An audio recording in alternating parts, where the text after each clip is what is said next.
Hi, I'm Old Sneelock. Welcome to another episode of Old Sneelock's Workshop.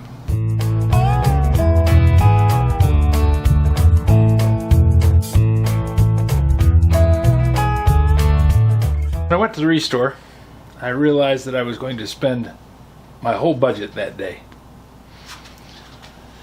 There was a cart, and the clerk was sorting all the items in the cart. And the first thing I saw was this Bessey clamp. Now, it's a drill press vise. That's what it's called. It's an S-10, made in West Germany.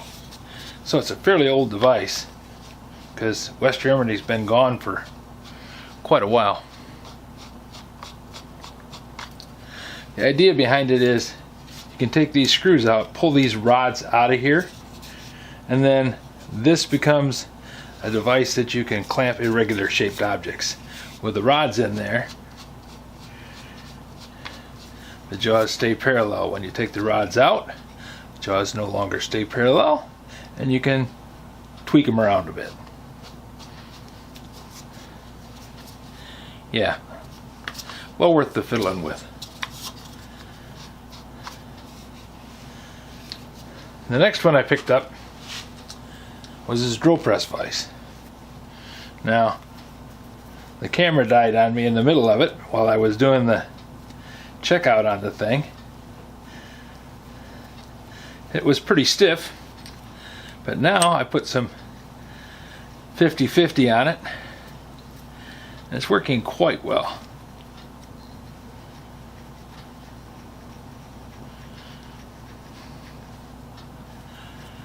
The other thing that was wrong with it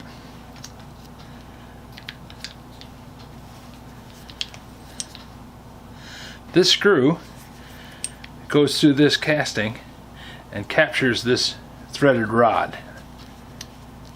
Now,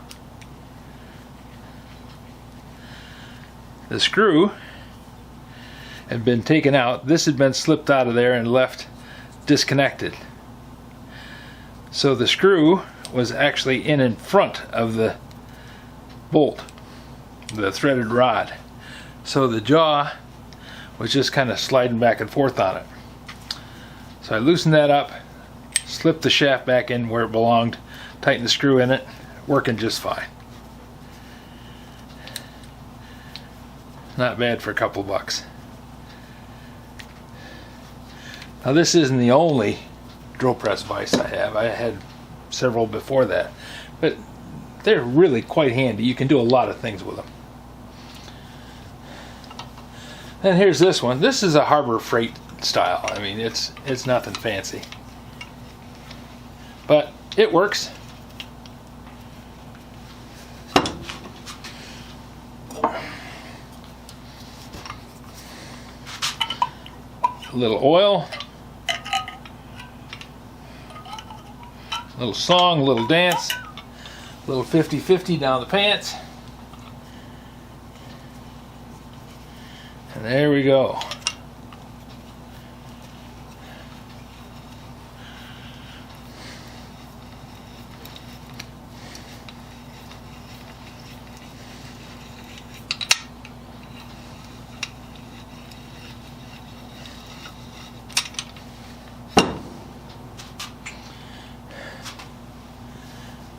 And this is one of my favorites. I already have one similar to this.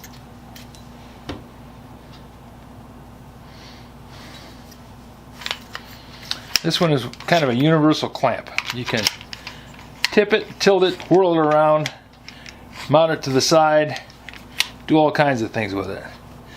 It's called a Pana vise, and it's made by Colbert Industries. They're anywhere from $28 to $78. Depends on who you're buying it from. Nice thing to have.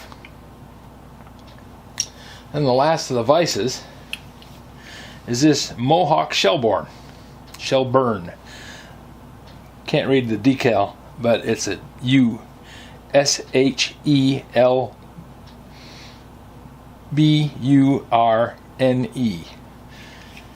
Made by Miller Falls.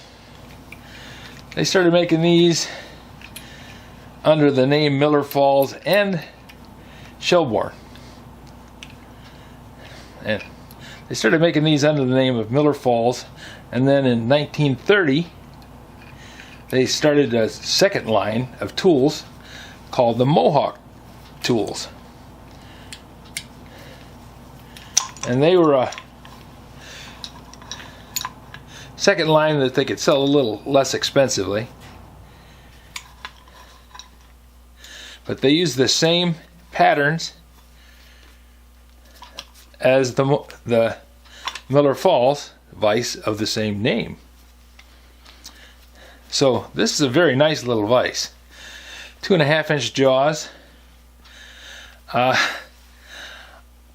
I know that they think this is a cool idea, putting a little anvil on there and a little horn. It makes people think that they can straighten things on there and hit it with a hammer. These are cast iron. They're not designed to be pounded on. This is a machinist type vise. Machinist type vises are meant to hold things while you work on them, not to be a support for a hammer. It's a very nice little vise. Give it a shot of oil.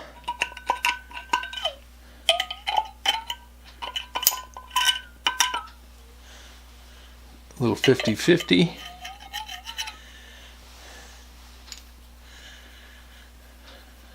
Oh, ever so nice. Shafts are straight. Handles are straight. This one's not been abused. The only problem it has is there's a little foot that goes on there that gets staked onto it, and that's missing. And that's just a little round metal disc with a hole punched in it.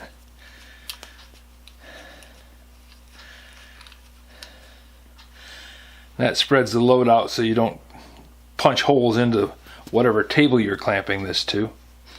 So I'll probably put a little washer on there and stake that out so that it works.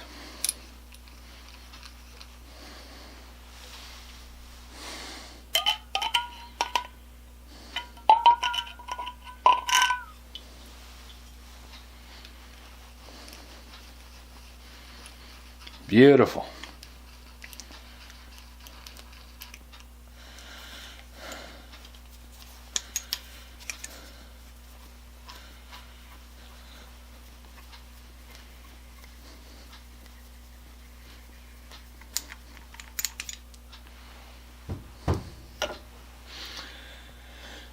Well, I rounded out the collection with a couple of little things, well, 3 little things. This is a wire stripper. I had never seen one like this before, and I've been in the business now for, good 50 years. This is a standard wire stripper. You set that for the size wire that you're stripping the insulation off of, and it determines how far the jaws close up.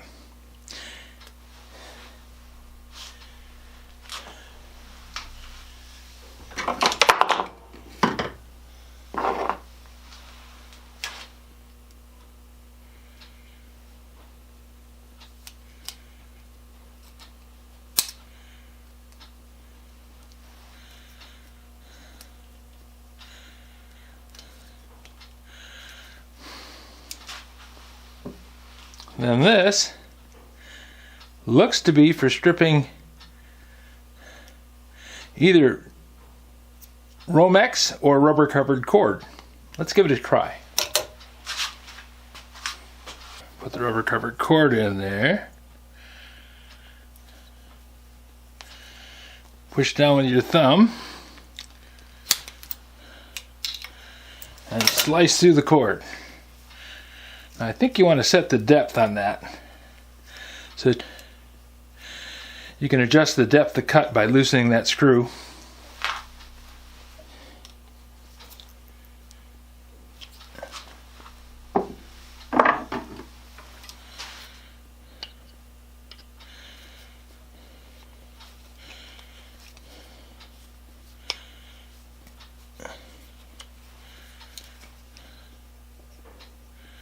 And sliding that down.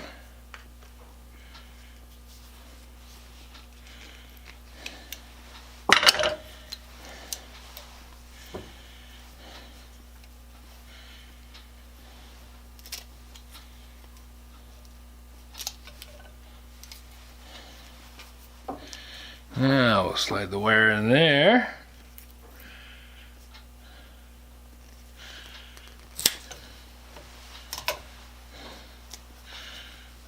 Oh, that's beautiful. Still a little too deep. I got into the insulation of the black wire.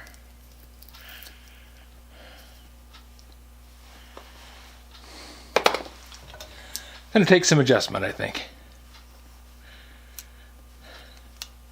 The idea is kind of cool.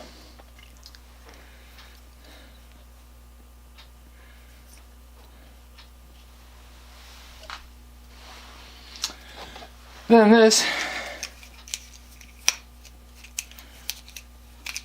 won't come out of the plastic tube. I don't know why, whether it was never supposed to be in this plastic tube or what. But we're going to take it out of there.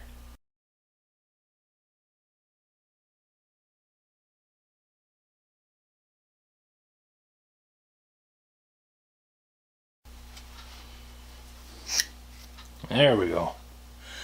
Looks to be a brand new 3/8 NPT 3/8/18 Warrior high-speed steel ground, made in England. And it says use a 37/64 drill. That's a tap for threading a 3/8 pipe. Well, a hole for the 3/8 pipe. This is a skip tooth thread. As you go around, this gap is cut by that set of teeth. That gap is cut by that set of teeth. That gap is cut by that set of teeth. So as it works its way around, it's not using all the jaws or all the teeth to cut. It takes a little bit of the pressure away on such a big tap. Nice thing. Now this, I don't know why I even picked it up. It was kind of laying there. I opened it up and it stunk to high heaven. This is a Craftsman screwdriver handle. It always smells terrible. But there's a way to make that go away. You have to clean it and put some stuff on it. But it's a nice little quarter inch drive extension.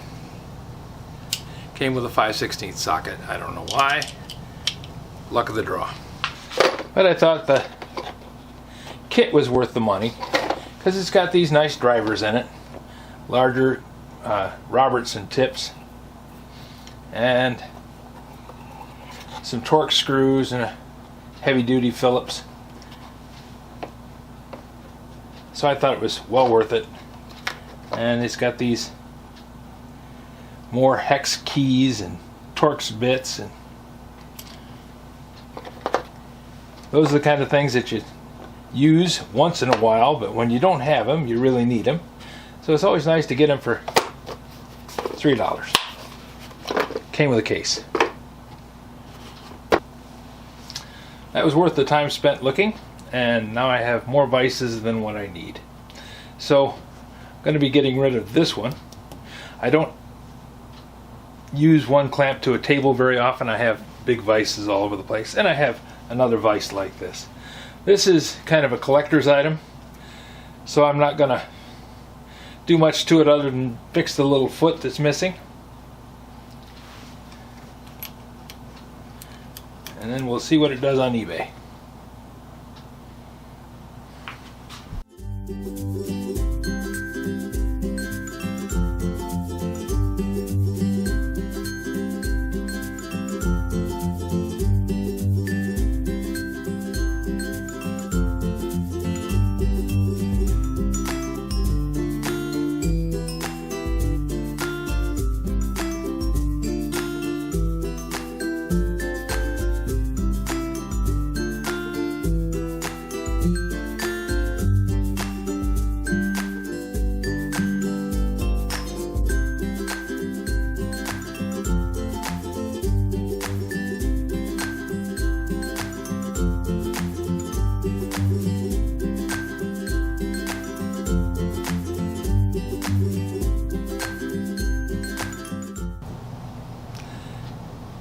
If you have any suggestions for a new video, questions about today's video or any of the other videos on the channel, just drop a note in the comments. You know I read them all. Thanks for watching.